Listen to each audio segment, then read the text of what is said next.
तो आप सभी का मैं स्वागत करता हूं और सभी विद्यार्थी मेरे साथ जुड़ जाइए। आप सभी का तहे दिल से स्वागत है। आज नया चैप्टर शुरू होने वाला है, वेन डायग्राम। और लास्ट क्लास कुछ अनोखी सी रही होगी। अचानक से क्वेश्चन करते करते ही बैटरी बंद हो गई थी और मैंने आपको पहले इत्तला भी किया था। तो अभी आप सभी का मैं स्वागत करूंगा। और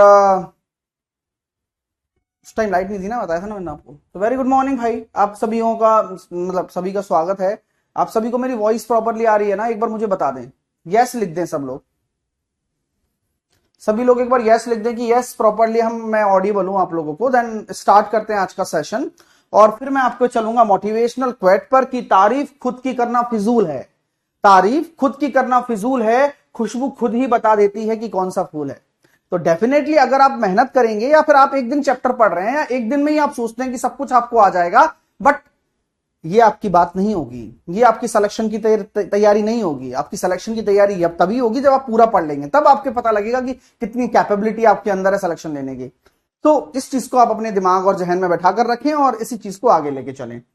आगे हम डिस्कशन करते हैं, वेन डायग्राम के ऊपर बात करने वाले हैं, लेकिन कुछ क्वेश्चन बच रहे थे 3-4 परसेंटेज के, तो वो मैं आपको करवा रहा हूं, है ना। परसेंटेज के 3-4 क्वेश्चन है और परसेंटेज की A4 फाइल बन चुकी है और वो मैं आपको देने वाला हूं, है ना। परसेंटेज की A4 फाइल मैं आज आपको दे दूंगा।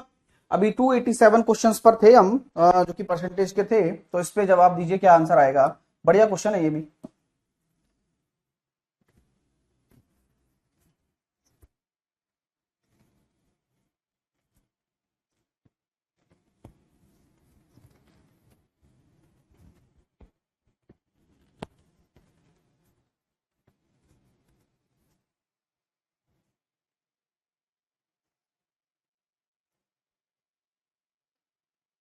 आंसर निकल कर आया क्या?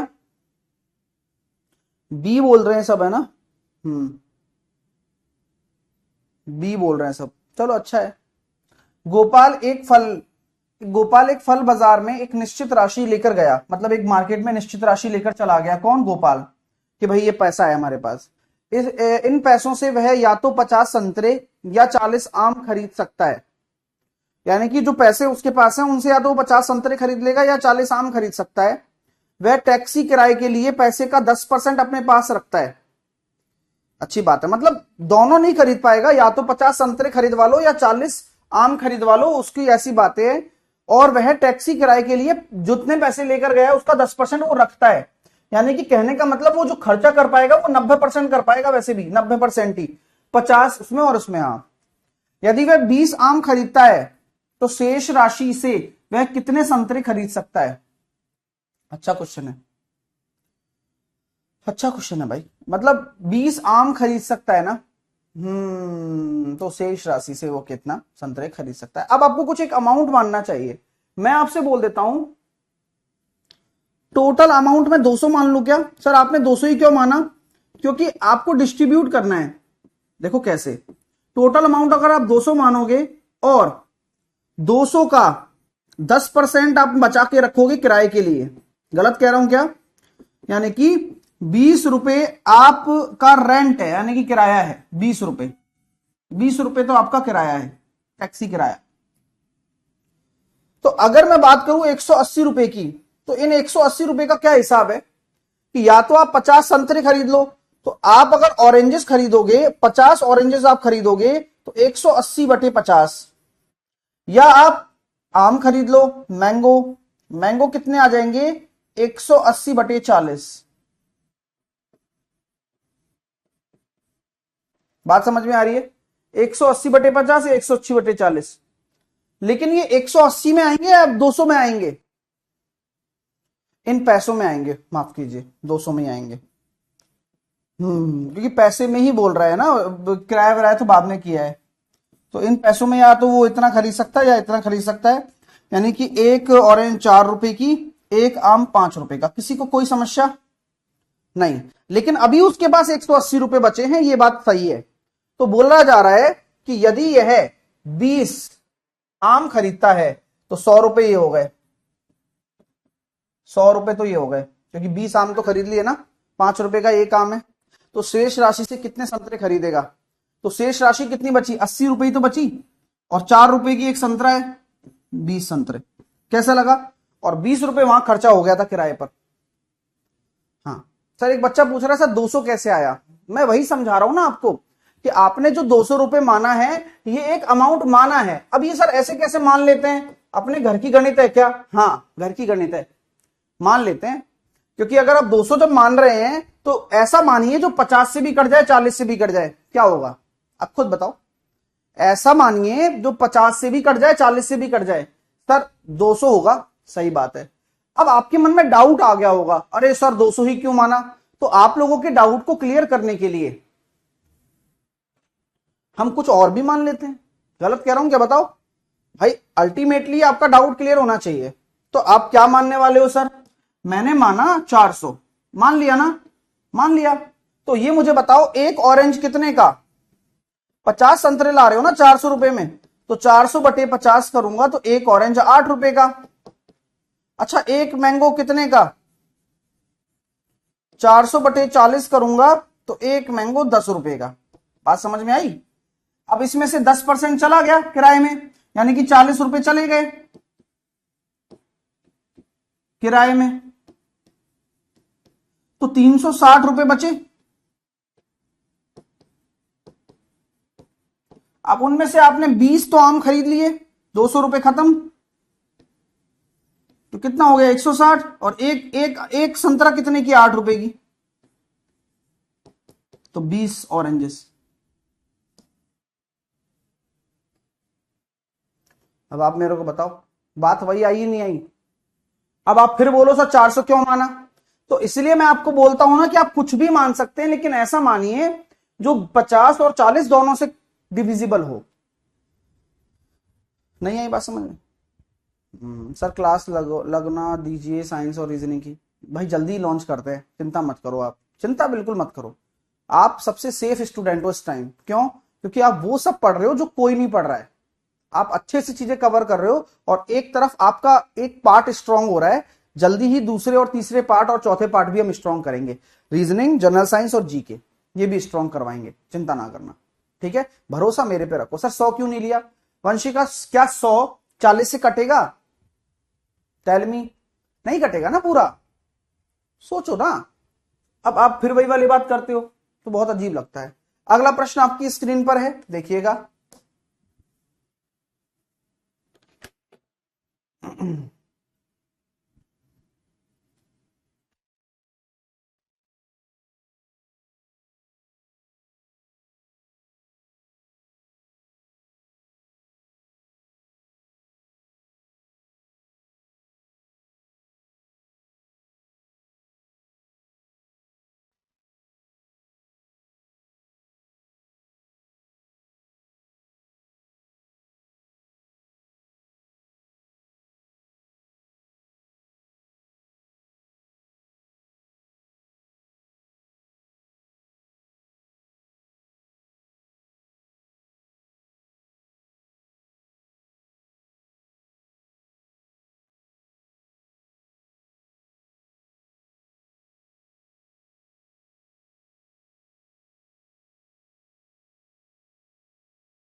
एक बल्लेबाज 124 रन बनाए, जिनमें 6 चौके 10 छक्के शामिल हैं। उसके कुल स्कोर में से कितने प्रतिशत रन विकेटों के बीच दौड़कर बनाए? 6 × 4 24, 10 × 6 60, टोटल 84 रन तो ऐसे बने हैं बाउंड्रीज से। अब 124 में से 84 रन अगर बाउंड्रीज से बने हैं तो यहां 40 रन जो है विकेटों के बीच में दौड़कर बनाए हैं। तो 40 रन विकेटों के बीच का दौड़कर बनाए हैं, टोटल 124 रन का। तो आंसर कितना आ रहा है?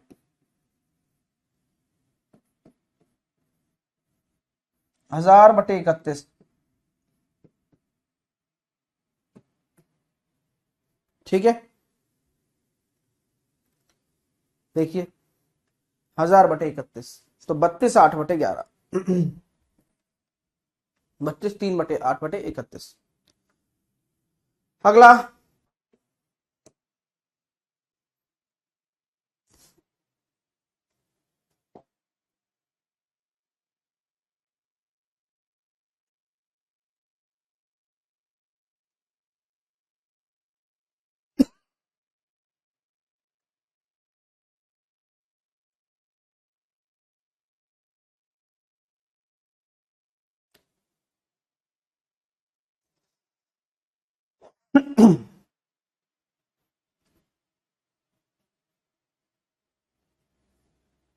दो हजार इक्कीस में क्रिकेट टीम 225 मैचों में से 80% मैच जीतना चाहती है। पहले खेले जा चुके 120 मैचों में से सफलता दर इतना है।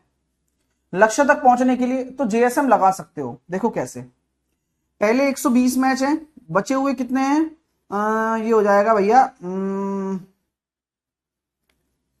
125, 105, तभी तो 205 होगा, 225 होगा, और टोटल 225। अभी यहां पर आप इसको काट सकते हैं, 5 से काटना चाहें तो 24 बार, 5 से काटा मैंने 21 बार, 5 चौके 20, 55 25, 3 से काटा मैंने 3 अट्ठे 24, 3 7 21, 15 तिया 45। इसमें से 80% आपकी जीतना चाहती है वो। पहले मैच में सफलता दर 70% रहा, हमने रेशो बना लिया। अब इसमें कितना होगा, क्या तरीका बताया था, ये माइनस का 10 आ रहा है, कितनी यूनिट में, 8 यूनिट में। अब ये माइनस का 80 क्या अचार डालेगा, नहीं, इधर बटेगा, किसका होके, प्लस का 80 होके, कितनी यूनिट में, 7 यूनिट में, और ये जुड़ेगा किसमें, ओवरऑल वाले में, 80 में। तो यहां मैं देख रहा हूं 80, 7 2 8 56, 7 ढाई 70, 11 7 77, तो ये आ गया सर 91 3/7। कैसी लगी कैलकुलेशन और कैसा लगा जवाब, लाइक करिए फटाफट से। मजा आ गया, जेएसएम बढ़िया है ना, तो आसान बना देता है ना कैलकुलेशन को, और टेंशन भी खत्म कर देता है। और ये आपको सेंस आ रहा था ना, क्योंकि सेंस खुद को ही डेवलप करना है, कोई और तीसरा सेंस डेवलप करने नहीं आएगा और आपको बताने नहीं आएगा, और क्वेश्चन के बगल में लिखा भी नहीं हुआ होगा कि भाई जेएसएम लग रहा है। जेएसएम आपको खुद ब खुद लगाना है, अंडरस्टैंड। नेक्स्ट क्वेश्चन करेंगे, अंतिम प्रश्न है, परसेंटेज एंड हो रहा है, और परसेंटेज को हम काफी दिनों से विदा करने की सोच रहे थे, तो आज विदा हो गया। अगला प्रश्न ये है, करिए।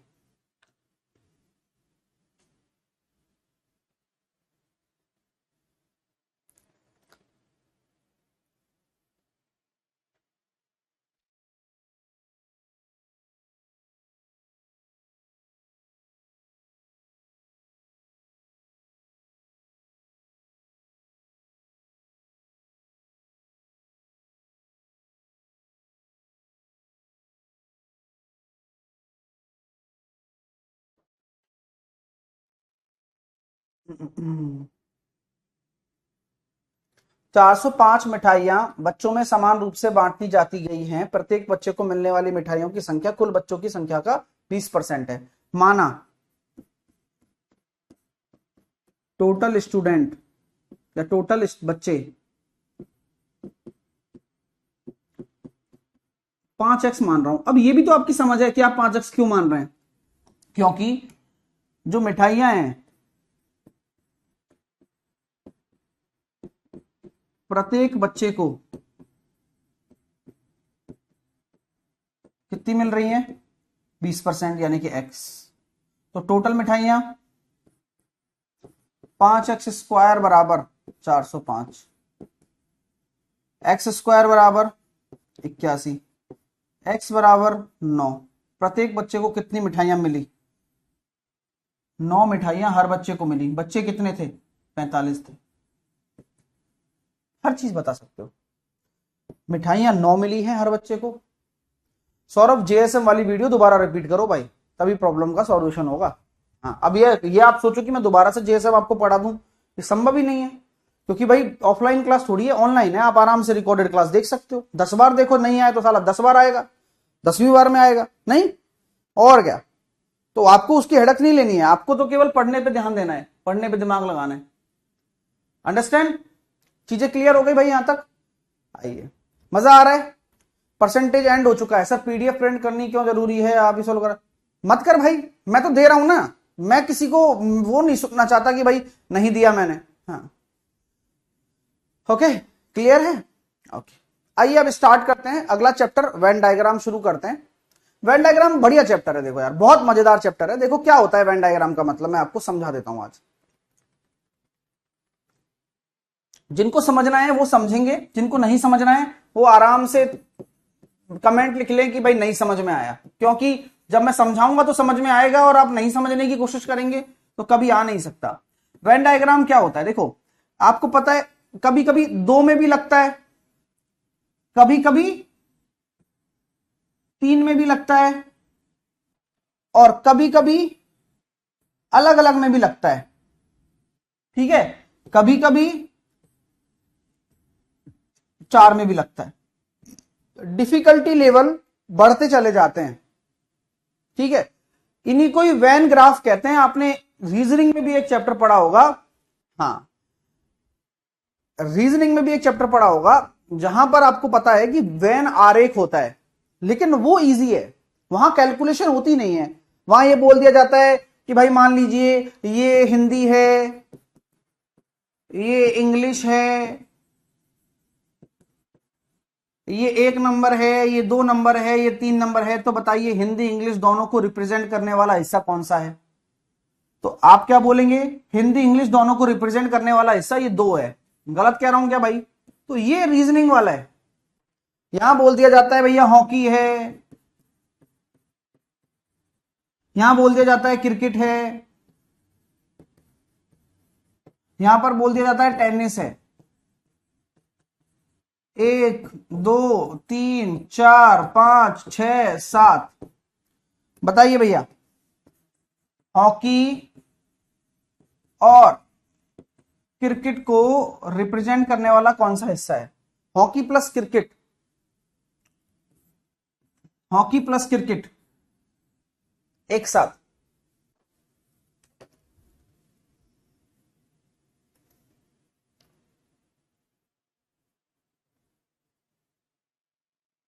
चलिए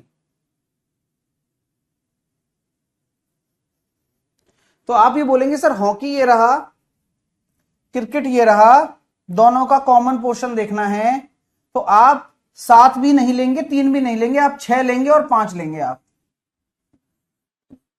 अच्छी बात है। अगर मैं इसी क्वेश्चन को यूं बोल दूं only hockey cricket, only hockey plus cricket, तो यहां पर केवल का बहुत बड़ा रोल है।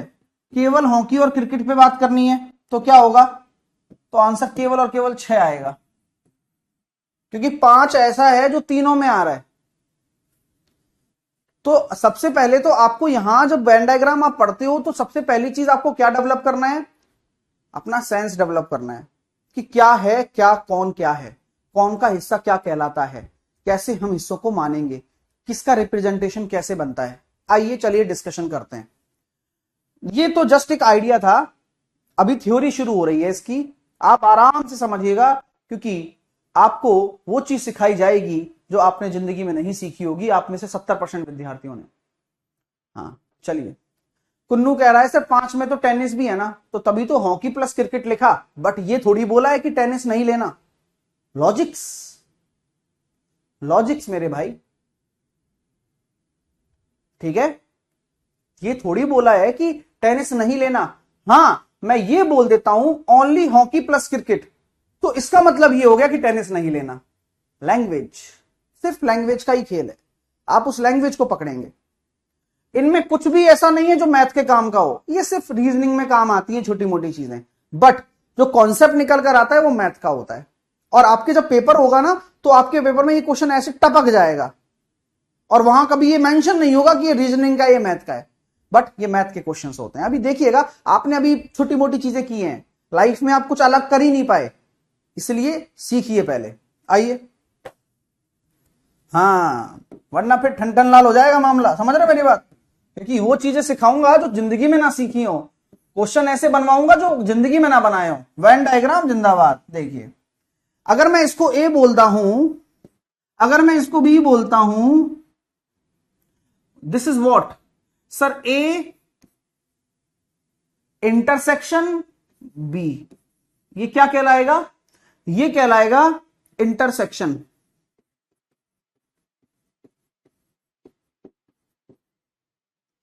कॉमन पार्ट, उभयनिष्ठ।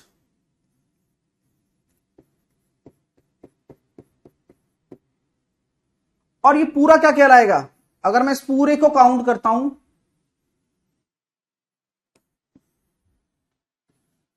तो आप ये बोलेंगे sir this is called a union B.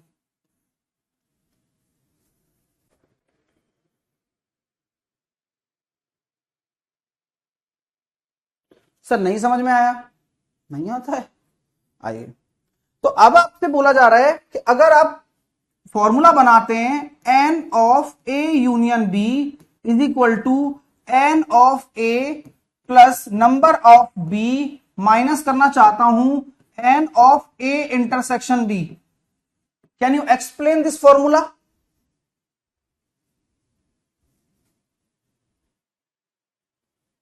बहुत आसान फॉर्मूला है और यही से ही चीजें बनती हैं। क्यों बनती हैं आप समझने की कोशिश करना। अगर मैं पूरे ए के सेट को लेता हूं, सब लोग सामने देखना, जो नहीं देखेगा उसको नहीं समझ में आएगा, मेरी जिम्मेदारी नहीं है।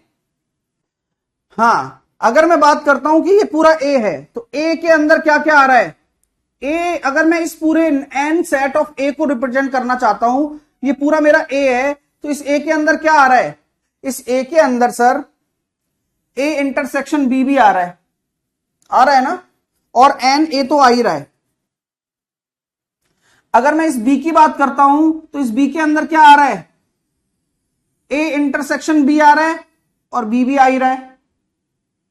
तो अगर मैं आपसे कहता हूं कि अगर मान के चलिए ये मेरे पास एक डेटा है जहां पर मैं इसको बोल रहा हूं कि ये ए है,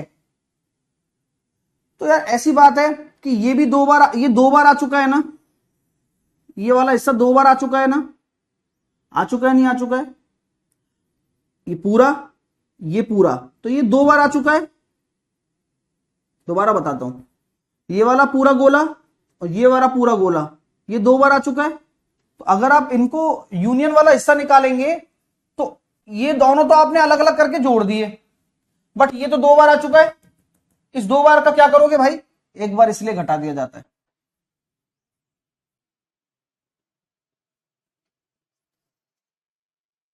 भाई 2 बार का करोगे क्या, मेरे को बताओ? नहीं लेते 2 बार, क्यों लेंगे भाई? हर बार थोड़ी ले लोगे आप।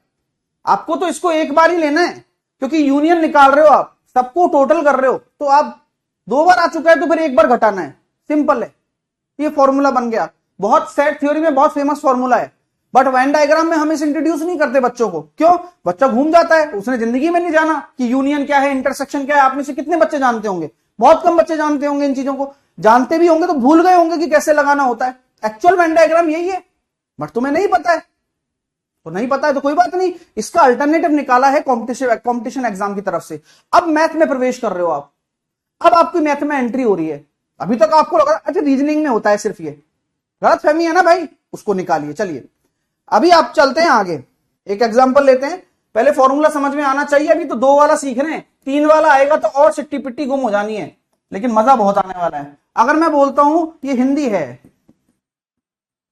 हिंदी पसंद करने वाले 70% छात्र हैं, सुनिएगा बात मेरी, हिंदी पसंद करने वाले 70% छात्र हैं और इंग्लिश पसंद करने वाले कितने हैं? 60% छात्र हैं। ठीक है, ठीक है। तो मेरा सिंपल सा लॉजिक ये है, ये पसंद करने वाले हैं, और मैं कहता हूं 100% छात्र कुछ ना कुछ पसंद करते हैं। 100% छात्र कुछ ना कुछ पसंद जरूर करते हैं, ये ध्यान रखना। 100% छात्र कुछ ना कुछ पसंद करते हैं, ये पता है। मतलब ऐसा कोई भी छात्र नहीं है जो ना पसंद करता हो। बात समझ में आ रही है क्या? अरे वो चीज लिखना बहुत जरूरी होता है, वरना टोल मटोल हो जाएगी। हाँ, अभी आप मेरे को बताओ, मैं ये बोलता हूं कि ये बताओ ऐसे कितने छात्र हैं जो हिंदी और इंग्लिश दोनों पसंद करते हैं? हिंदी प्लस इंग्लिश दोनों पसंद करने वाले ऐसे कितने छात्र हैं? आप बता सकते हैं क्या? हिंदी प्लस इंग्लिश दोनों पसंद करने वाले, क्योंकि ये तो मुझे हिंदी इंग्लिश दोनों रिप्रेजेंट करवा रहा है ना। अरे ये गोला जो है ये हिंदी इंग्लिश दोनों रिप्रेजेंट करवा रहा है ना मेरे भाई। हाँ, तो 100% ऐसे छात्र हैं जो कुछ ना कुछ पसंद करते हैं, हिंदी हो या इंग्लिश हो, कहीं ना कहीं तो करते ही करते हैं। ठीक है। हाँ, अभी आप मेरे को बताएंगे कि यहां पर हिंदी प्लस इंग्लिश पसंद करने वाले कितने परसेंट छात्र हैं। तो लॉजिक क्या कहता है? लॉजिक ये कहता है सर इनको जोड़ लो, 70 प्लस का 60। मैंने अभी जस्ट आपको एक चीज बताई थी, क्या बताई थी कि 70 प्लस 60 अगर जोड़ दोगे तो 130 आ रहा है। तो क्या आपके पास 130% छात्रों की अवेलेबिलिटी है? क्या आपके पास 130% छात्र ऐसे हैं जो हिंदी इंग्लिश पसंद कर सकते हैं? आप कहोगे क्या बेवकूफ वाली बातें कर रहे हो सर, टोटल तो 100% ही है। जबकि हाँ मैंने मेंशन किया है, इसलिए किया है क्योंकि आपको पता लगे कि यार 100% ही अधिकतम कर सकते हैं पसंद, लेकिन यहां 130 का क्या रोल है। तो बस यही समझाना चाहता हूं कि जो 100% है वो इसमें से घटा दो, तो जो एक्स्ट्रा आ रहे हैं वो एक्स्ट्रा नहीं है, वो एक्स्ट्रा नहीं है भाई, वो बेवकूफ बनाने वाली बातें हैं कि एक्स्ट्रा नहीं है। वो यहां 30% कॉमन होगा, जो कि इसमें भी आ गया और इसमें भी आ गया, इसलिए वो एक्स्ट्रा है। फॉर्मूले से भी बताऊंगा, टेंशन मत लो। ये आ गया, आपको बात समझ में आई? ये बात समझ में आई नहीं आई? तो सर हमें नहीं समझ में आ रहा ये क्या, क्यों घटा रहे हो आप, ऐसा बच्चे कहेंगे मेरे से, क्योंकि वो तो ध्यान ही नहीं दे रहे। वो तो कहेंगे कि अरे सर हमें तो नहीं समझ में आया यार, ये कैसे घटा दिया आपने। तो मैंने अभी एक फॉर्मूला लिखाया था, n of A union B is equal to n of A plus n of B, ये अलग मतलब ए बी मतलब हिंदी और इंग्लिश ऐसे सेट हैं दो, है ना, minus n of A intersection B. आपको क्या फाइंड आउट करना है? This one. आपको कॉमन पार्टी तो निकालना है कि भाई हिंदी इंग्लिश में टोटल में कितने हैं। तो ए यूनियन बी आपको कितना दे रखा है? 100%। यही तो बोला गया है कि यहां पर कुछ ना कुछ करके भी 100% छात्र हैं, क्योंकि 100% में से कोई ना कोई तो पसंद कर ही रहा है। तो यूनियन बी का मतलब हो गया कि 100% है हमारे पास, उन 100% छात्रों को ही डिस्ट्रीब्यूट करना है। तो 100% हो गया, ठीक है। अब यहां पर हिंदी का 70% है और इंग्लिश का कितना है? 60% है, और minus n A intersection B, और हमें इंटरसेक्शन वाला पार्ट ही निकालना है। तो n A intersection B 130 minus का 100 यानी कि 30%। वही चीज आ गई, फॉर्मूले से भी आ गई। बस अब जिनके समझ में नहीं आया उनकी बुद्धि खराब है भाई, मैं तो साफ बोलता हूं। जैसे आकाश नाम का लड़का है, समझना चाहते ही नहीं है, कुछ नया सीखना चाहते ही नहीं है जिंदगी में, और ऐसे ही रह जाएंगे फिर गुड़ गोबर।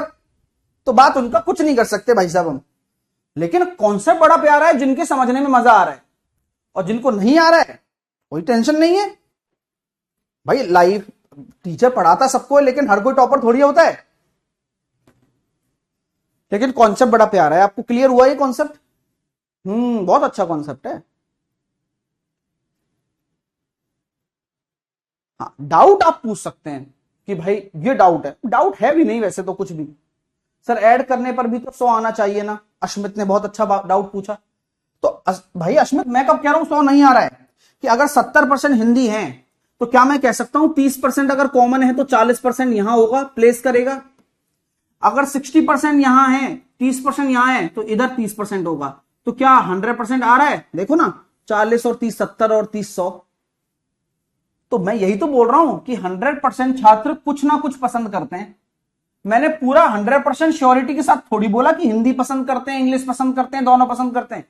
मैंने ये बोला कि 100% छात्र कुछ ना कुछ करते हैं। दिमाग का है सारा, आपके सामने प्रूफ हो गया। अब यहां से और क्वेश्चन बन सकता है, जैसे कि ओनली वाले क्वेश्चन। ओनली हिंदी पसंद करने वाले बताओ, ओनली इंग्लिश पसंद करने वाले बताओ। तो यहां पर केवल यही वेन डायग्राम आपको सुविधा दे सकता है, फॉर्मूला नहीं दे सकता। सर यूनियन हमेशा 100% रहेगा ना, किसने बोला? मैंने आपको बात कही है गौरव, 4 बार एक बात बोली है, लेकिन बुद्धि खराब है। मैंने बोला कि मैंने यहां मेंशन किया है 100%, अगर मेंशन नहीं करता तो आंसर ही नहीं दे पाते हम। मेंशन करना जरूरी है ना। अभी मैं अगला क्वेश्चन कराऊंगा, उसमें समझ में आएगा कि यूनियन क्या है, 100% ही क्यों लिया और कुछ क्यों नहीं ले सकते। तो ओनली हिंदी वाला कितना आ गया, ओनली हिंदी ये है, क्योंकि यहां इसका कोई रोल नहीं है, ये अकेला 40% है। हां, कुल मिलाकर 70% है, कुल मिलाकर इंग्लिश 60% है, अकेली इंग्लिश 30% है। तो logics logics logics 40-30। Understand my dear. Sir percentage में अच्छे से क्लियर हो गया, तो होगा ही क्लियर। तो अभी तो शुरुआत है भाई, अभी तो मुझे 3 वाला तो आप तो दिमाग ही खराब कर लोगे खुद का है। चलिए नोट करो फटाफट, आगे चलेंगे फिर।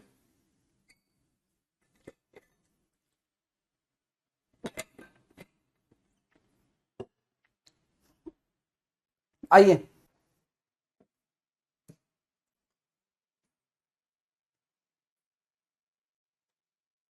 ये चाय, ये कॉफी,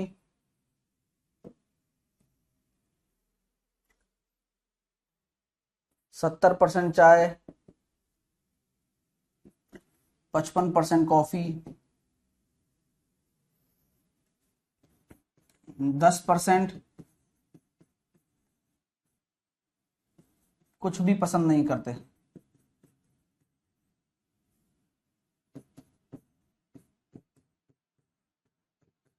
10% कुछ भी पसंद नहीं करते। तो अब मेरे को बताना है ऐसे कितने हैं जो चाय और कॉफी दोनों पसंद करते हैं।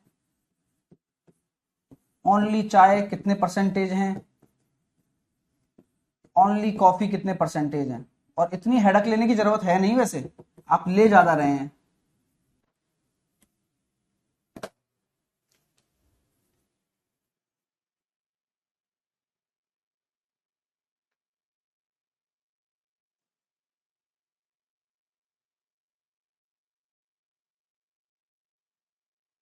आदर्श पेपर से पहले हो जाएगा।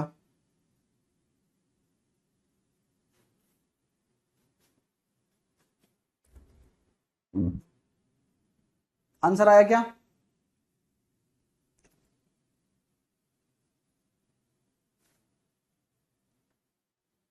चलो,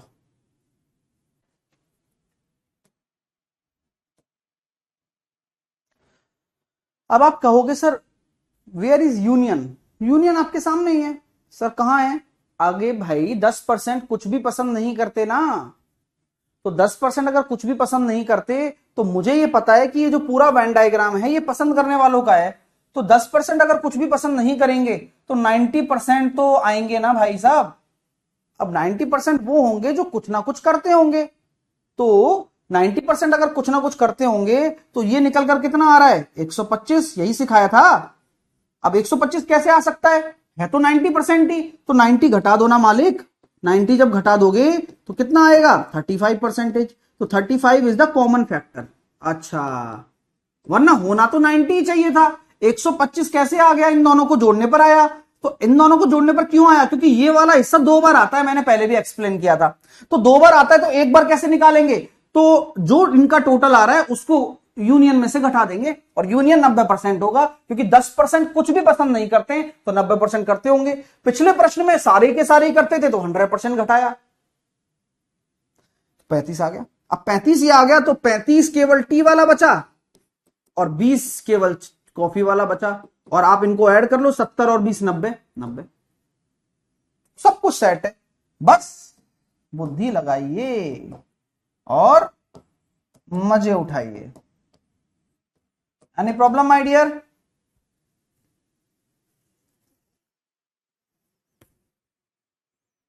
तो अब लॉजिक्स पे ही बात तो कर रहे हैं हम कि यूनियन ये होता है कि जिसमें डिस्ट्रीब्यूट होगा। अब 10% तो बिल्कुल भी यूनियन में है ही नहीं ना। 10% को तो मतलब ही नहीं है भाई, वो आराम से चिल है, उनको कोई लेना देना ही नहीं है, बोल रहा है वो खुद ही। मेरी बात समझ में आ रही है क्या? कॉन्सेप्ट क्लियर हो रहा है क्या? क्योंकि फिर हम क्वेश्चंस पे चलने वाले हैं अभी 2 वालों पर। हम्म,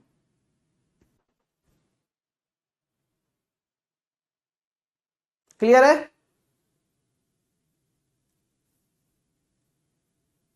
आइए, क्लियर है ना भाई? लिख लिया क्या सबने? भाई लिखो फटाफट, फिर चलते हैं आगे।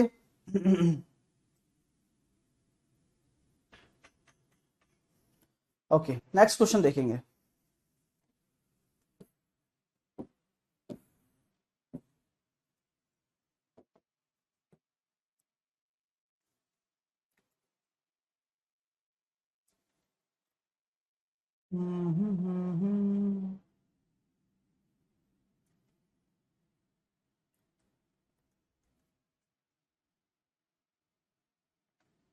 एक ए छात्र है, ऐसा बोल सकते हैं, हिंदी में 40% फेल हो गए, इंग्लिश में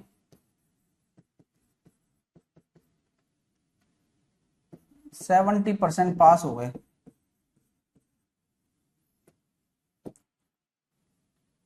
हिंदी में 40% फेल हो गए, इंग्लिश में 70% पास हो गए।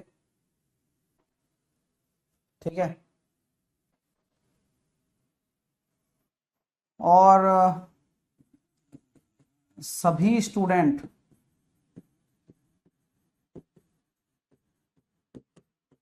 कहीं ना कहीं तो पास हुए ही हैं, मतलब कहीं ना कहीं तो पास हैं। ठीक है,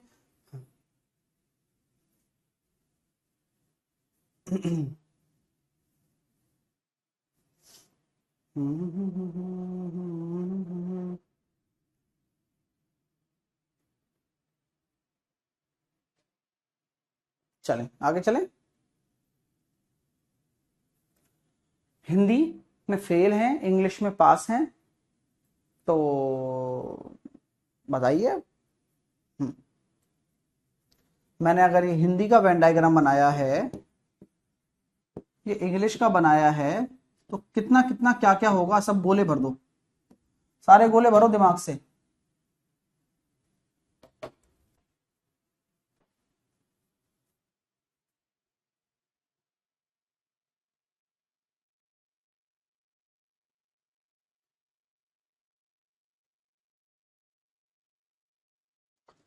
तो सर ये क्या खेल कर दिया आपने? मैंने कहा भाई हिंदी में अगर 40% फेल हैं, तो क्या मैं ये बोल सकता हूं क्या कि 60% पास हैं?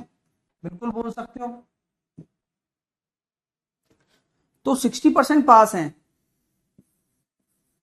और मैंने जो वेन डायग्राम लगाया वो पास में लगा दिया, और इंग्लिश में 70% पास है, तो बात वही आ गई कि सभी स्टूडेंट कहीं ना कहीं तो पास हैं। ऐसा कोई भी स्टूडेंट नहीं है जो बिल्कुल फेल हो। बिल्कुल फेल का मतलब न्यायती फेल, बिल्कुल खत्म, दोनों में ही फेल, ऐसा कोई भी स्टूडेंट नहीं है।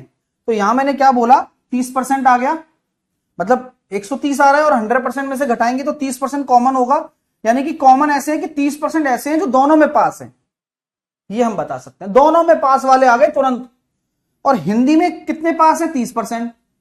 क्यों? क्योंकि टोटल 60 है, तो अकेले हिंदी में 30% और अकेले इंग्लिश में 40%। तो अभी कहानी क्या बोलती है, 70 और 30 100% पास हो रहे हैं, जिसमें यहां पर ये टिक हो गया कि सभी स्टूडेंट कहीं ना कहीं पास तो हैं। ठीक है, अब आपसे ये बोला गया है कि सर आप ये सही प्रूफ करो कि 40% हिंदी में फेल है। मैं प्रूफ कर देता हूं कि भाई हिंदी का जो वेन डायग्राम बोल रहा है, ये पास वाला वेन डायग्राम है, जहां 60% आपके टोटल हिंदी में पास हो रहे हैं, तो 40% फेल ही होंगे। इसी प्रकार अगर मैं पूछूं कि इंग्लिश में कितने परसेंट आपके फेल हैं बताओ, तो आप बोलेंगे सर 70% इंग्लिश में पास हैं, तो इंग्लिश में 30% फेल हैं। बात समझ में आ रही है? और दोनों में पास कितने हैं? 30%। सारे कितने हो गए? 100%। तो दोनों में फेल कितने हैं? 0%। हर चीज का जवाब होना चाहिए। आप बताओ यार, और कोई दिक्कत है तो फिर हम बैठे ना यहां, लेकिन आपका दिमाग आपके साथ होना चाहिए। और जैसे जिन बच्चों को सीखना है ना, वो दिमाग लगा रहे हैं, सामने ध्यान दे रहे हैं, लेकिन कुछ बच्चे अपनी धुन में फालतू ही करते जा रहे हैं कमेंट, तो उनको नहीं समझ में आएगा। आज क्या, कल भी नहीं आएगा। अभी देखो कितना मस्त चीज सिखाया है मैंने आपको। ये पास फेल वाला कॉन्सेप्ट होता है जहां पर आपने देखा, और इस लाइन का बहुत महत्व है भाई। कौन इस लाइन का महत्व समझ गया? भीम कह रहा है सर परसेंटेज की A4 पीडीएफ। परसेंटेज की A4 पीडीएफ तो मैंने आपको परसों ही दे दी भाई, आपके पास आ गई होगी भीम। आप तो क्लास में पहले नहीं आए, वरना आपको मैं वो क्या कहते हैं वो भी देने वाला था। एक दो चीज और दी थी मैंने बच्चों को भी यहाँ पे, जो पहली बार में ही आ गए थे क्लास में, 5-10 मिनट में ही आ गए थे। आप लेट कैसे हो गए? हाँ सर हिंदी में फेल कब बोला समझा नहीं। हाँ तो यही तो समझना था। मतलब क्या नहीं समझा? मेरे को ये समझ में नहीं आती। दो चीजें होती हैं, पास या फेल। तो इतना बड़ा बेवकूफ कैसे हो सकता है भाई? जब मैं बोल रहा हूं कि 40% फेल है तो हमने 60% पास लिख दिया, और पास में वेन डायग्राम बना दिया। तो यहां 60% लिख दिया क्योंकि पास में वेन डायग्राम है। तो अब बेवकूफी क्यों चरम पर है तेरी? है चरम पर क्यों जा रही है बेवकूफी? मतलब ना समझने की गलती बार बार कर रहा है और खुद को ही बेवकूफ कह रहा है कि यार मेरे तो समझ में आएगा ही नहीं आज। जब मैं बोल रहा हूं दो चीजें होती हैं, 40% पास है तो 60% फेल है, लिख तो रखा है वहां, लेकिन बट बेवकूफ तो बेवकूफ ही रहेगा। सर जी बोथ फेल में 70%। अरे बोथ फेल कहां है? यहां पास में वेन डायग्राम लगाया है, बोथ तो फेल हो ही नहीं सकते ना। कोई भी ऐसा व्यक्ति है क्या? जब बोल रहा हूं कि सभी स्टूडेंट कहीं ना कहीं तो पास हुए हैं, तो ऐसा स्टूडेंट कोई मिल सकता है जो दोनों में फेल हो गया हो? ये लॉजिक है। अब तुम्हारे दिमाग में लग गई है जंग, क्या करेगा उसका कोई? अब इसमें यूनियन का कोई केस ही नहीं है भाई। यूनियन तो 100% है ना, क्योंकि सभी स्टूडेंट कहीं ना कहीं पास हो रहे हैं, तो 100% यूनियन है। और यूनियन इंटरसेक्शन समझना ही नहीं है।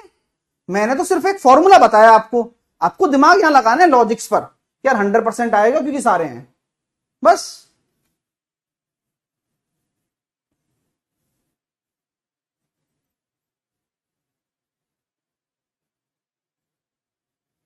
ठीक है सर, फेल में वेन डायग्राम बन सकता है क्या?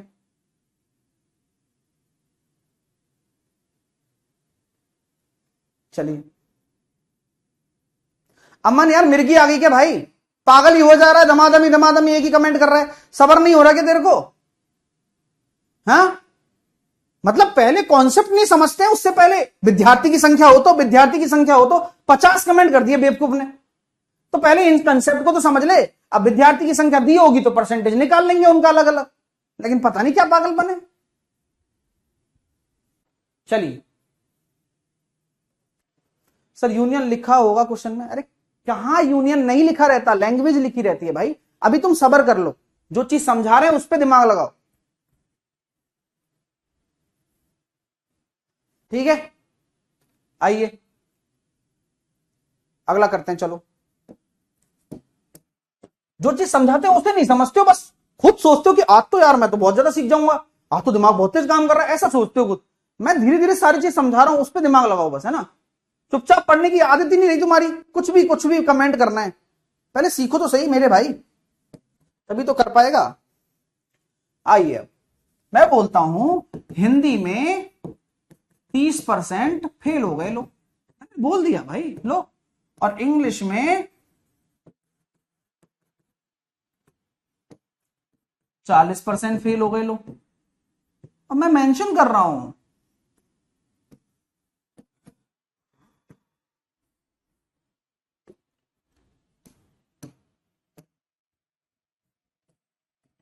एट्टी % कर दो। करो तो ढंग से करो, फेल सबको।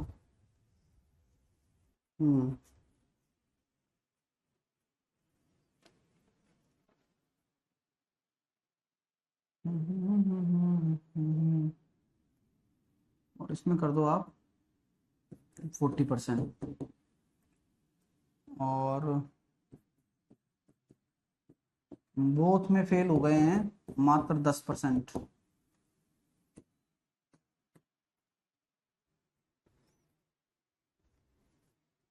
लगाओ वेन डायग्राम। अब वेन डायग्राम किस में लगेगा सर? क्वेश्चन हिंदी में, हिंदी इंग्लिश में, से हमें हिंदी पढ़ना नहीं आता है।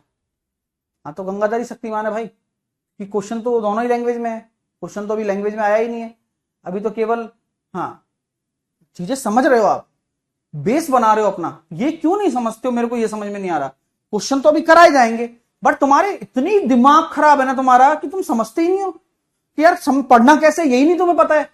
पढ़ा तो रहा है टीचर, लेकिन तुम्हें यह नहीं पता कि पढ़ना कैसे।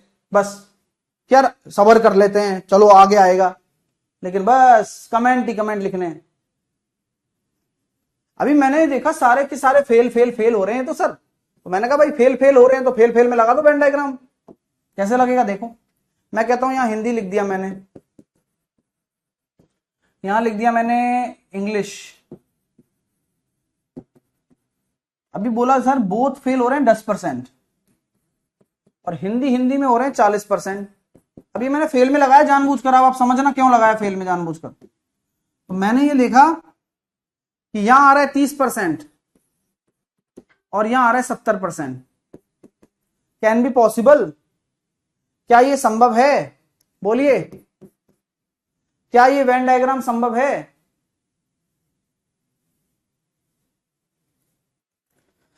तीस 10 70, क्या ये संभव है? सर ये संभव ही नहीं है। क्यों नहीं है? क्योंकि क्या आप कभी भी 100% से ज्यादा फेल कर सकते हो क्या? हाँ, तभी तो ये परसेंटेज में आता है पार्ट, कि आप ये परसेंटेज से सीखते हैं कि हमेशा कोई भी चीज 100% होती है। अब आप 100% से ज्यादा फेल करोगे तो चलेगा क्या? बोले सर नहीं चलेगा, इसलिए समझा रहा हूं। और इसलिए आपको ये एक एग्जांपल है, ये लिख लो आप एग्जांपल, कि यहां 100% से ज्यादा, देखो ना आप खुद ही, 100% से ज्यादा फेल हो रहे हैं, फेल हो रहे हैं, तो इसलिए गलत है, क्वेश्चन गलत है। लिख लो पहले, आप ये नोट करो, फिर अगला क्वेश्चन आएगा ऐसे भाई।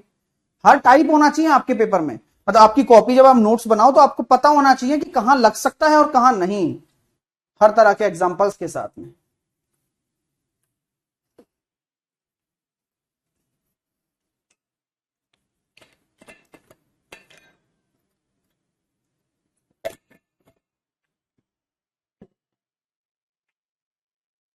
Got it, my friend? Okay, so मैंने यहां लिख दिया 50% यहां फेल हो रहे हैं और यहां सब कुछ सेम है। तो अभी आपको अगली कॉपी में लिखना है और ये क्वेश्चन दोबारा से नोट करना है। और मैं तो ये सब मिटा सकता हूं क्योंकि मेरे हाथ में इरेजर है, आपके हाथ में इरेजर नहीं होगा। तो आप सभी को अब दोबारा से अपना एक वेन डायग्राम दोबारा बनाना है और आंसर देना है। तो हिंदी इंग्लिश लिखा आपने, तो सर फेल में लगा रहे हो ना आप? मैंने कहा बिल्कुल फेल में लगा रहा हूं मैं यार। देखो, तो मैं कहता हूं 40% हिंदी में फेल हो गए मेरे। मैंने फेल में वेन डायग्राम लगाया है क्योंकि सारा डेटा फेल में दे रखा है। सर पास में लगाइए, पास में भी मैं लगाना सिखाऊंगा, इसी क्वेश्चन से सिखाऊंगा। तो 40% इंग्लिश हिंदी में फेल हो गए, इंग्लिश में 50% फेल हो गए, 50%, दोनों में 10% हो गए। तो यहां कितना आया? 30% आ गया, यहां कितना आ गया? 40% आ गया। अब मेरी बात आपको समझ में आ गई क्या? तो अभी मैं यूनियन देख रहा हूं। अब कई बच्चे पूछते यूनियन क्या, यूनियन क्या है? यूनियन जब डेटा सेट हो जाता है ना, तब उसका सम है। देखो 30 और 10 40 और 40 80। तो यहां मैं 100% ये कह सकता हूं कि 80% छात्र कहीं ना कहीं क्या हुए हैं? जल्दी बताओ, आगे की लाइन पूरी करो। डैश हुए हैं। बोलो भाई। मैं ये बोल सकता हूं कि 80% छात्र कहीं ना कहीं, कैसे आया 80? मैंने आपको जोड़कर बताया है। 80% छात्र कहीं ना कहीं,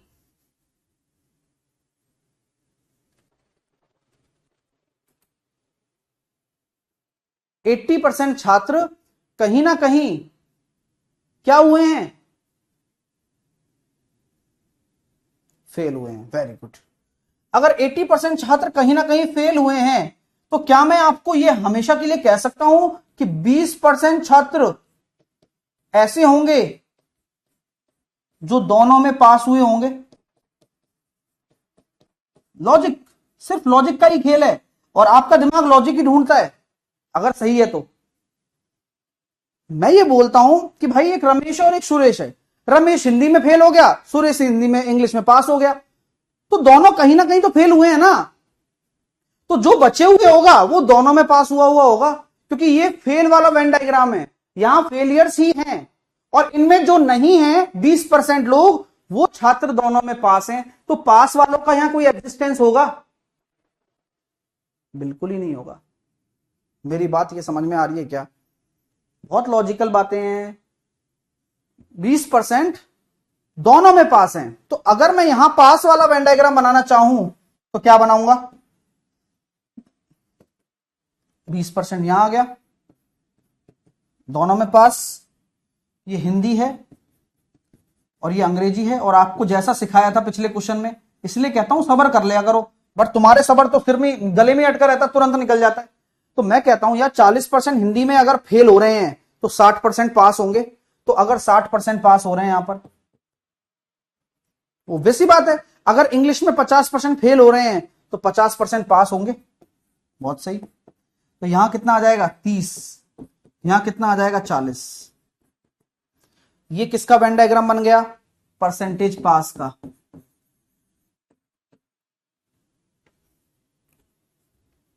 तो क्या मैं ये सही बात बोल रहा हूं कि 90% बच्चे कहीं ना कहीं तो पास हो रहे हैं और 10% बच्चे बिल्कुल नालायक हैं?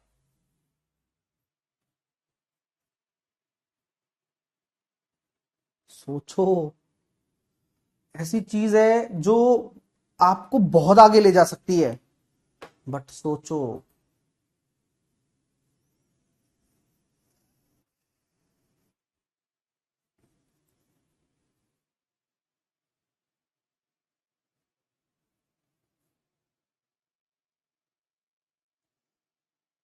90%, ये इसलिए तो कहता हूं यूनियन, इसका मतलब है कि कहीं ना कहीं पास, कहीं ना कहीं फेल।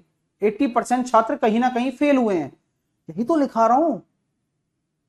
और बचे हुए दोनों में है। अब वहां पर देखो, परसेंटेज पास वाला लगाया हमने, तो यहां मैंने जोड़ा 90% कहीं ना कहीं पास हुए हैं, तो 10% दोनों में फेल हुए हैं, और जो कि सही बात है, प्रूफ हो गया।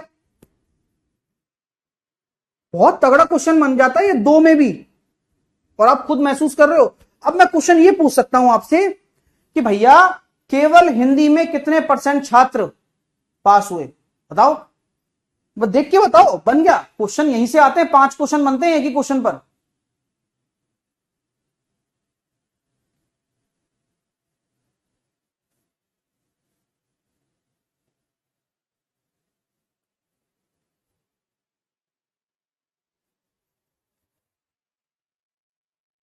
मैं पूछता हूं कि कितने परसेंट छात्र हिंदी में फेल हो गए, पास हो गए। तो पास तो कितने हो गए? केवल और केवल हिंदी में पास होने वाले 40% हैं। ठीक है। हम्म।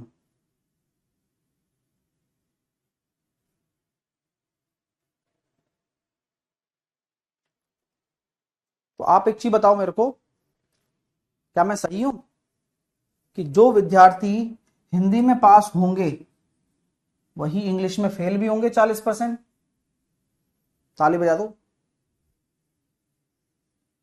लॉजिक ही तो कह रहा हूं मैं, वही तो कह रहा हूं। अगर मैं कहता हूं कि भैया ये लड़का है जो हिंदी में पास हुआ है, तो मैं ये निश्चित तौर पर कह सकता हूं कि भाई तू इंग्लिश में फेल हुआ होगा। तो 40% छात्र अगर हिंदी में पास हुए हैं तो इंग्लिश में फेल 40% हुए होंगे, क्योंकि वो अकेले हिंदी में पास हुए हैं। अकेले हिंदी में पास हुए, देख लो, चाहे अकेले हिंदी में, केवल हिंदी में, ओनली हिंदी में। अगर मैं बोलता हूं कि ओनली इंग्लिश में कितने परसेंट पास हैं? 30%। तो जो ओनली इंग्लिश इंग्लिश में पास हैं तो वो इंग्लिश में ही पास हैं, हिंदी में तो 30% फेल होंगे ना। ओनली हिंदी में 30% फेल। आपको all things will be proven, आपकी सारी की सारी चीजें प्रूव हो जाएंगी, बट दिमाग को खुला रखना पड़ेगा।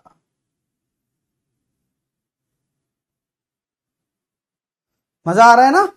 दिमाग चल रहा है ना? तो आपको क्या है, डीप रिसर्च करनी होती है इन चीजों पर, और आपके पास है रिसर्च का मौका। वरना ऐसा कौन पढ़ाएगा आपको? आपको 2 फॉर्मूले बताएगा, चल देगा टीचर, क्योंकि फॉर्मूला तो और भी ज्यादा आसान लगता है, बट फॉर्मूले से डाउट क्लियर नहीं होते। क्योंकि अगर मान लो, अगर ऐसा उल्टा फुल्टा पूछ लिया ना पेपर में कि भाई बताओ केवल हिंदी में फेल होने वाले कितने हैं, नहीं बता पाओगे। केवल हिंदी में फेल होने वाले 30% हैं, है ना? फॉर्मूले से केवल एक चीज निकल कर आती है, कॉमन पार्ट। अभी आ गया समझ में? चलो, नहीं आया कोई बात नहीं, क्योंकि अभी आपको रिपीट भी करना पड़ सकता है ये सेशन, और कुछ में बुराई क्या है? चलिए, आइएगा। एक और दूं, करोगे पक्का?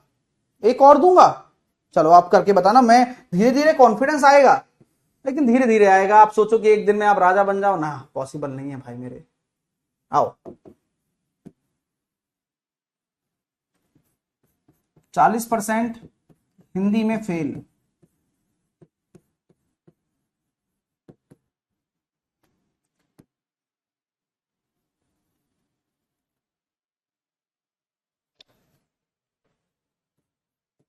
सत्तर परसेंट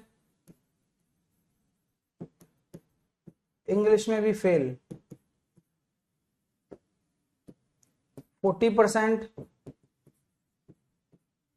सॉरी 30% बोथ में फेल।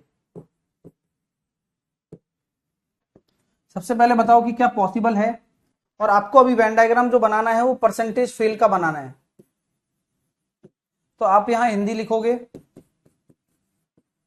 आप यहां इंग्लिश लिखोगे,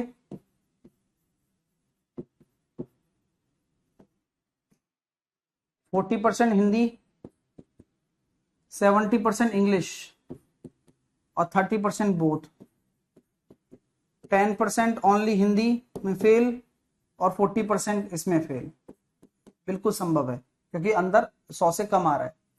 तो अभी यहां कॉन्सेप्ट ये निकल कर आया कि 40 और 30 70 और 10 80, तो 80% ऐसे हैं। क्या हैं 80%? जल्दी बताओगे आप मुझे, 80% कैसे हैं? 80% छात्र कहीं ना कहीं क्या हो रहे हैं, बताओ जल्दी से बताओ। कहीं ना कहीं डैश हैं। तो आप यहां नोटिस कर रहे होगे, हाँ ये पॉसिबल तो है। पॉसिबल है तो हमने फेल में वेन डायग्राम लगाया है, तो हमने कुछ नहीं करा। 30% बोथ, तो दोनों के बीच में सेट कर दिया। 40% हिंदी है, तो ये बाहर आता है, मतलब गोले के बाहर, जहां पर दोनों 40% मिलके बनने चाहिए। 70% है तो ये भी बाहर ही आता है। अंदर का डेटा हम बाद में निकालते हैं, जैसे 70 लिखा मैंने, ये हमेशा दोनों का है, जिसमें कॉमन पोर्शन और ओनली वाला पोर्शन दोनों इंक्लूडिंग होते हैं, हमेशा होते हैं, ये हमेशा ध्यान रखना। ये 70 है, ये 30 है तो ये 40, ये 40 है, ये 30 है तो ये 10। तो यहां अंदर जोड़ूंगा तो ये यूनियन है, जो बच्चा बार बार पूछता है कि 80% छात्र कहीं ना कहीं फेल हैं।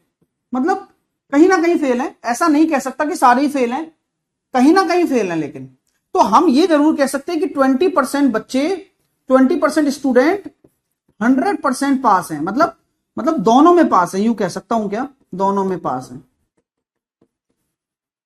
तो अभी मुझे पास वाला वेन डायग्राम बना के बताओ सब, और वो भी बुद्धि से, और क्रॉस चेक भी करना है, क्रॉस चेक भी करना है। और आपको फिर कॉन्फिडेंस आना चाहिए। अभी भी नहीं आया तो फिर भैया रिपीट करनी पड़ेगी वीडियो।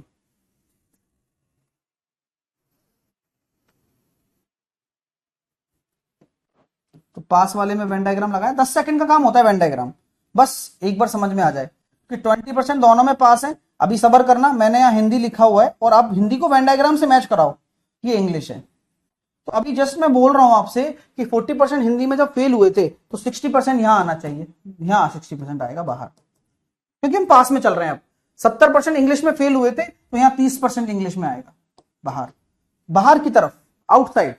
तो इंटरनल में क्या होगा कि अगर ये 20 है तो ये 60 है तो ये 40, ये परसेंटेज पास में लग रहा है।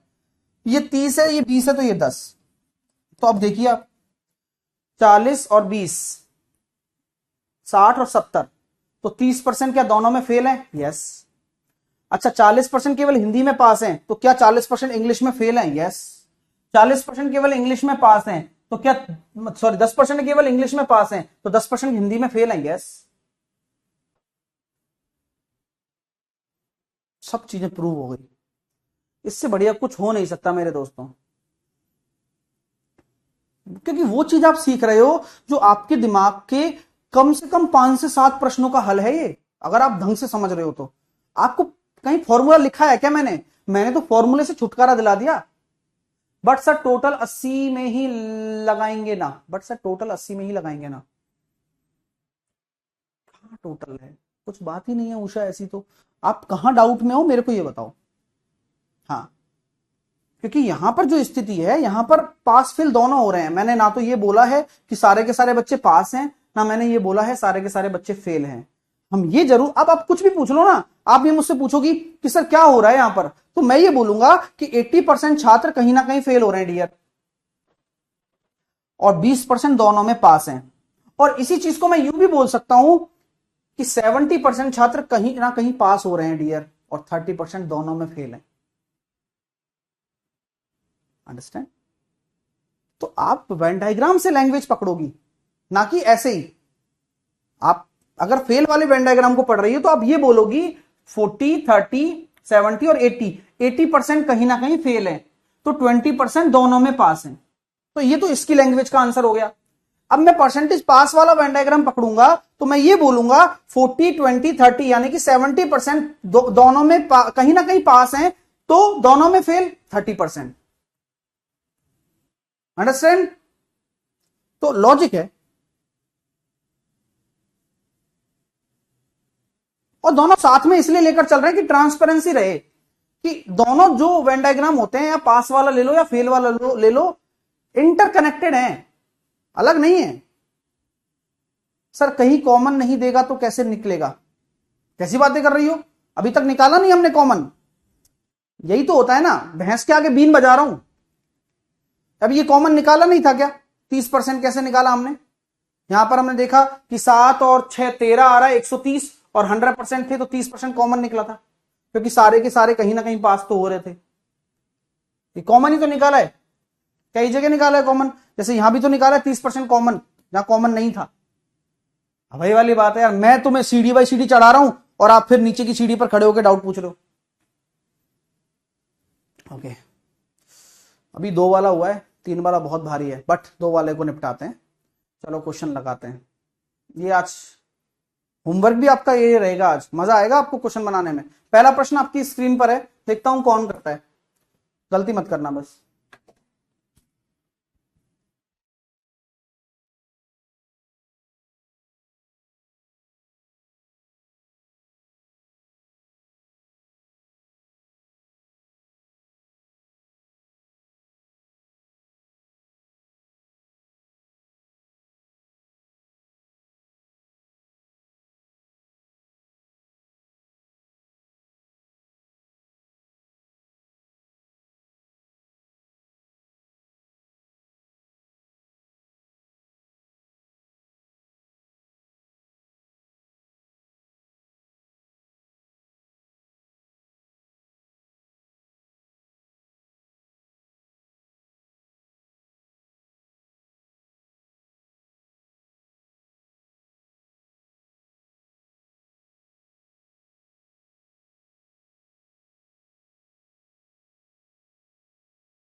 सेवेंटी 75% छात्र ने इंग्लिश में, 80% ने गणित में पास हुए, 68% दोनों में पास हुए, तो कितने परसेंट दोनों में फेल हुए? बहुत अच्छी बात है। मैं ये कह सकता हूं, वेन डायग्राम बनाऊंगा 75% अंग्रेजी, क्योंकि ये बाहर आउटसाइड होता है हमेशा, 80% मैथ, बाहर आउटसाइड ही होता है ना, मतलब दोनों, इन दोनों के बाहर होता है जो भी डेटा हुआ दिया हुआ होगा, क्योंकि यहां ओनली मैथ नहीं लिखा, मैथ लिखा हुआ है, तो इन दोनों को ही इंक्लूडिंग करके बताया गया है। 68% दोनों विषय में पास हुए, तो दोनों में आ गए तो बीच में आ गया, ओ ग्रेट। सो इंडिविजुअली देखते हैं। So what about this 12%, what about this a 7%। सो अंदर कितना आ रहा है भैया? 80 और 87, तो 87% ऐसे हैं जो कहीं ना कहीं पास हुए हैं। ये यूनियन है। अब कई बच्चे बार बार तड़प रहे हैं, सब अपने आप समझ में आ जा रहे हैं, लेकिन बुद्धि तो लगाओ यार। आगे 87%, ये यूनियन है, मतलब कहीं ना कहीं पास हो रहे हैं, क्योंकि ये पास में वेन डायग्राम बना हुआ है। तो 87% कहीं ना कहीं पास हो रहे हैं, तो 13% फेल होंगे दोनों में, तो दोनों में फेल पूछे गए हैं, वही आंसर है।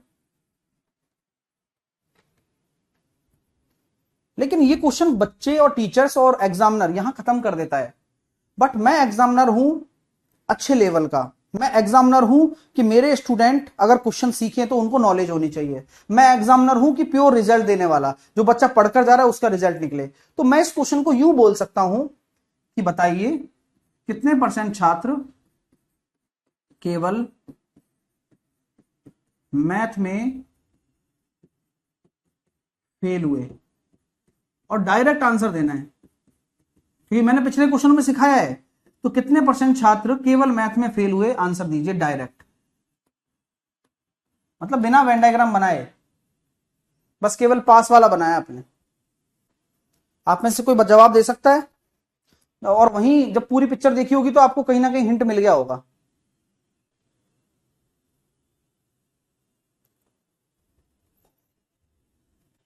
कितने परसेंट छात्र केवल मैथ में फेल हुए? तो लॉजिक ये कहता है कि जितने परसेंट छात्र इंग्लिश में पास हुए होंगे ना, केवल इंग्लिश में पास हुए होंगे, वही केवल मैथ में फेल हुए होंगे।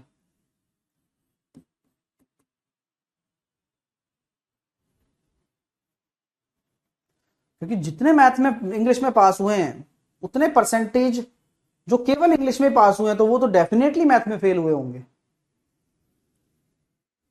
ये लॉजिक डायरेक्ट।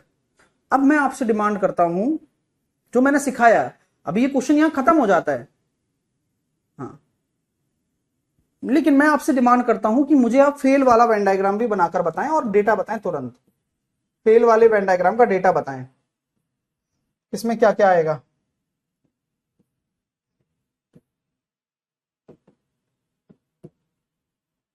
तो फेल वाले वेन डायग्राम का डेटा अगर आप मेरे को बताएंगे तो 75% छात्र अंग्रेजी में, ओके, सो मैं दिमाग नहीं लगा रहा हूं, मैं ये कहना चाह रहा हूं कि 25% अंग्रेजी में फेल हुए होंगे, बाहर आउटसाइड ही, और 20% मैथ में फेल हुए होंगे, और दोनों में फेल कितने हुए होंगे?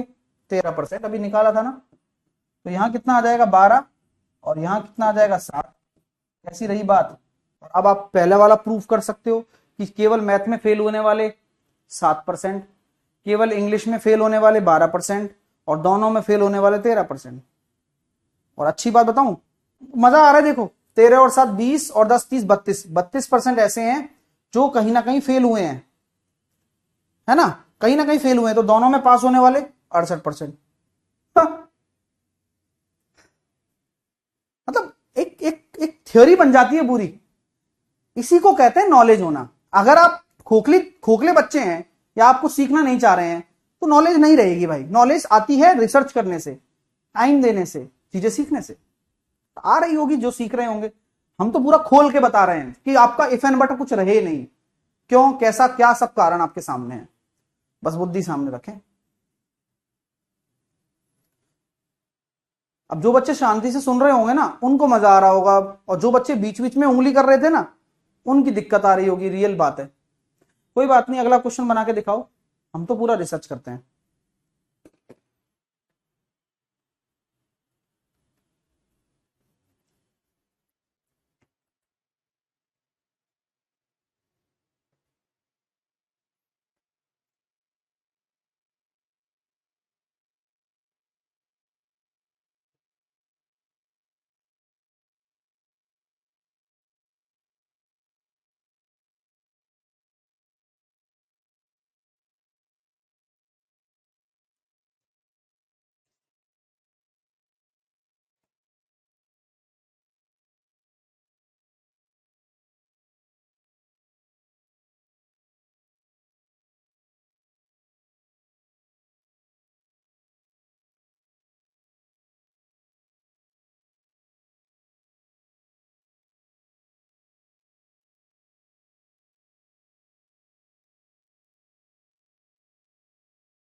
नाइन्टी परसेंट छात्र अंग्रेजी में, 78% छात्र गणित में फेल हुए।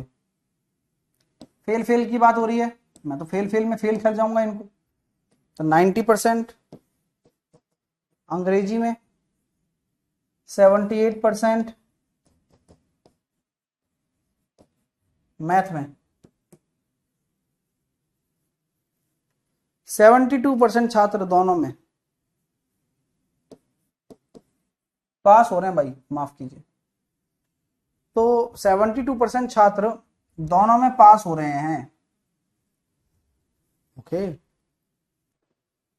और ये फेल में वेन डायग्राम है, तो कितने परसेंट छात्र दोनों में फेल होंगे? दोनों में पास हो रहे हैं 72%, मैंने यहां निकाल दिया 28%। यहां लगा दूं? लगाना पड़ेगा, कुछ नहीं कर सकता मैं।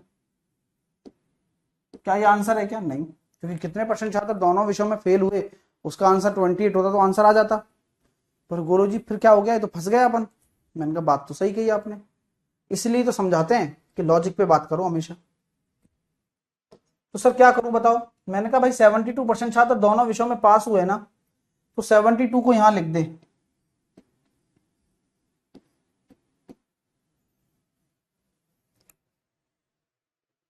अरे यार, फेल कहां लिख रहा हूं, पास में ही तो लगा रहा हूं वेन डायग्राम।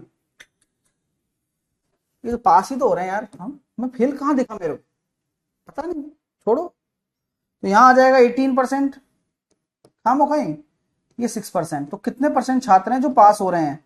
ये हो गया सर 90 और क्या कहते हैं अपना 96 है, तो 4% ऐसे हैं जो कहीं ना कहीं फेल है, मतलब 100% पूरी तरीके से दोनों में फेल है।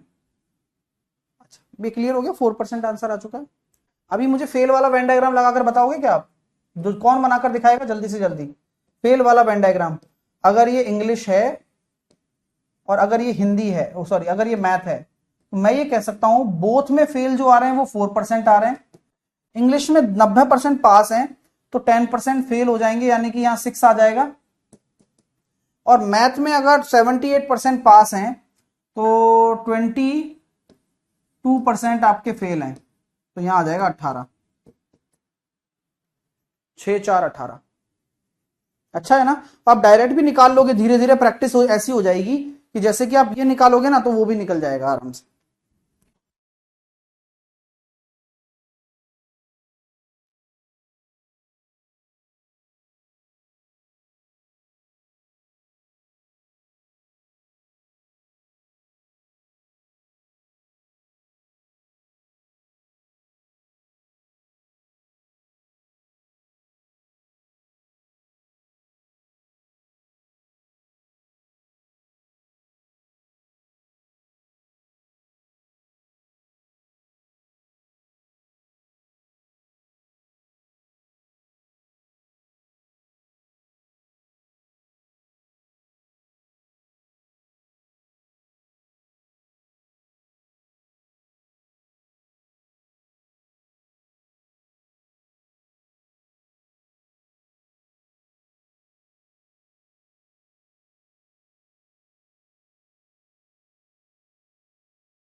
करो भैया, इसको करो। किसी परीक्षा में 70% प्रत्याशी अंग्रेजी, 70% गणित में पास हुए, यदि 60% प्रत्याशी इन दोनों विषयों में पास हो गए, कुछ भी नहीं है, तुरंत लगा दोगे अब तो। 75% इंग्लिश, 70% मैथ, 60% बोथ। 15 यहां पर आया, 10 यहां पर आया, तो देखो 70 85, तो 15% दोनों में फेल। कंपेरेटिवली आप बहुत आसान लग रहा होगा आपको, बोलो लग रहा है नहीं लग रहा? अब लग रहा है ना? हाँ, लगेगा कैसे नहीं भाई साहब। हाँ, अब अगले जो क्वेश्चंस हैं, जैसे कि चौथा, पांचवा, छठवा, सातवां, आठवां, ये 2 वाले हैं सारे। जैसे 20% छात्र ना तो क्रिकेट खेलते हैं ना ही फुटबॉल खेलते हैं, यानी कि 80% दोनों खेलते हैं। लैंग्वेज को पकड़ना है। अंडरस्टैंड, मेरी बात समझ रहे हो ना? ये सारे क्वेश्चन अब आपको होमवर्क में करने हैं, अभी बैठकर करने हैं। मतलब अभी तो क्या मतलब टाइम लगेगा, पीडीएफ आएगी टाइम लगेगा, लेकिन आप ये देखिए ये सारे क्वेश्चन आप बनाना शाम तक, और कल फिर इनको हम सॉल्व करेंगे। हाँ, लेकिन कल आती सबसे पहले हम थ्योरी पढ़ेंगे 3 वाली, जहां पर गणित, जीव विज्ञान, इस तरह के 3-3 वाले भी आते हैं ना, वो बहुत शानदार होते हैं। वेन डायग्राम जैसे कि देखो, कंप्यूटर गणित विज्ञान 40 छात्रों में बहुत अच्छे अच्छे क्वेश्चन है जो पेपर में आए हुए हैं आपके। बहुत सारे क्वेश्चन दिए हैं मैंने ऐसे तो। ये देखो, कॉफी चाय वाले, एक समूह में चाय कॉफी दूध, चाय कॉफी दूध 3 वाला है, 3 वाला पढ़ेंगे कल, है ना। दही वाला भी है, बहुत अच्छे अच्छे क्वेश्चन हैं। और पोशाक वाले, ये सब आए हुए हैं, इन्हीं में से पेपर में आ जाएगा क्वेश्चन, है ना, इन्हीं में से पेपर में आ जाएगा। सर 3 में फेल बताइए, 3 वाला कल करेंगे, अभी आप पहले 2 सीखिए आज, है ना। हाँ, एक साथ भरने की कोशिश मत किया करो दिमाग में, दिमाग ही तो है। ठीक है, क्लियर हो गया भाई? हाँ, कल और मजा आएगा, लेकिन अभी पहले आज होमवर्क बना लोगे ना तो 2 वालों में कमांड हो जाएगी आपकी, तो फिर तीसरे वाले आसान लगेंगे आप। हाँ, और कोई भी दिक्कत आए तो दोबारा रिपीट करना, है ना भाई साहब। चलिए ठीक है, ओके। परसेंटेज का A4 डलेगा, मैंने स्टार्टिंग में ही बोला था कि भाई क्लास के बाद डलवाएंगे, बट कई बच्चों को सब्र होता नहीं है, तो उन सब्र का कुछ कर नहीं सकते, कुछ नहीं कर सकते उन बच्चों का। मतलब मैं सच बोल रहा हूं, मुझे दिक्कत अच्छा पढ़ाने में नहीं आती है, मेरे को ऐसे गधे बच्चों को जवाब देने में आती है कि भाई साहब आज जब परसेंटेज खत्म किया है तभी तो पीडीएफ डालेगा मास्टर, लेकिन वो बेवकूफ की तरह कमेंट ही करते रहेंगे। तो ऐसे बेवकूफ बच्चों को खुद ये समझ लेना चाहिए कि तुम कितने बड़े बेवकूफ हो यार, हैं? सोचो, मतलब 10-5 ही है ऐसे क्लास में, और बच्चे तो टेंशन ले नहीं रहे, बट इन्हीं को ही है। लेकिन वो नहीं समझेंगे, कभी भी नहीं समझ सकते, वो आदत ही खराब है, क्या कर सकते हैं वो भी। हाँ, मजा आ गया, अच्छा लगा। हाँ, साथ के साथ जिन्होंने बुक नहीं ली है वो बुक ले लेना, फ्लिपकार्ट अमेजोन पर मिल रही है, और प्रैक्टिस उससे भी करना, क्योंकि वो बेस्ट बुक है, उससे दिमाग नहीं लगाना ज्यादा कुछ, है ना। हाँ ठीक है, और अच्छा पढ़ो, मजा आएगा कंटेंट में, और भी मजा आएगा। लेकिन आप लोग एक काम पूरा नहीं कर रहे हैं, और लोगों को भी जोड़ो यार, क्योंकि जब मैं मेहनत कर रहा हूं ना तो मैं अपने चाहता हूं कि इस मेहनत का फल हम एक गांव के उस लोग को, उस बच्चे को भी दे सकें जो बाहर पढ़ के आने, बाहर पढ़ने की सोच रहा है या कहीं और फंस रहा है, नहीं, उसको यही लाना है, और ये आपका टास्क है। 2 वाला हो गया, 3 वाला कल करेंगे, आज 3 वाला स्टार्ट करने का वक्त नहीं है, क्योंकि 3 वाला स्टार्ट कर देंगे घोचपोच हो जाएगा। पहले आज 2 वाले की प्रैक्टिस करिए, सारा काम आसान है। ठीक है, हाँ, वीडियो रिकॉर्डेड मिलेंगी। बुक का नाम बताओ यार, बुक आ गया है ले भाई।